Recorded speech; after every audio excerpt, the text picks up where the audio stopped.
Dans une interview sans concession, le footballeur international de l'équipe d'Angleterre, Dele Alli, s'est livré sur son enfance auprès de sa mère alcoolique, et sur les abus sexuels dont il a été victime alors qu'il n'était âgé que de 6 ans.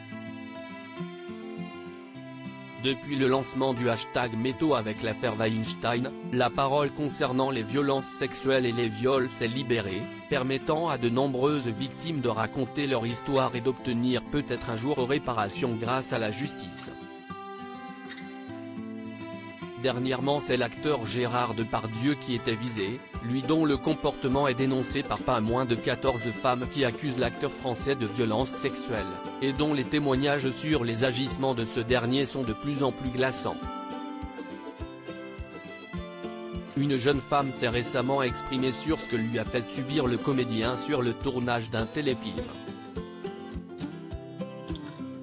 En mars 2023, c'est l'acteur Jacques Weber qui s'est confié sur les abus qu'il a subis dans son ouvrage On ne dit jamais assez aux gens qu'on les aime, alors qu'il n'était qu'un enfant. Un témoignage terrible, qui n'est malheureusement pas inédit.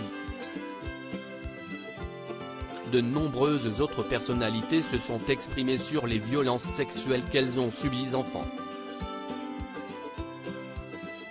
C'est le cas dernièrement du joueur de football anglais Dele Alli, qui a évoqué au cours d'une interview bouleversante, les violences dont il a été victime alors qu'il n'avait que 6 ans. Ma mère était alcoolique. Dans une interview pour le média The Overlap, le footballeur Dele Alli s'est livré sur son enfance, racontant les violences sexuelles dont il a été la victime. Quand j'avais 6 ans, j'ai été violé par l'ami de ma mère.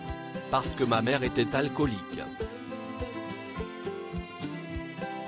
Une épreuve terrible qui a plongé le sportif dans un état de détresse psychologique avant de se lancer dans des activités illégales. À 7 ans, j'ai commencé à fumer et à vendre de la drogue.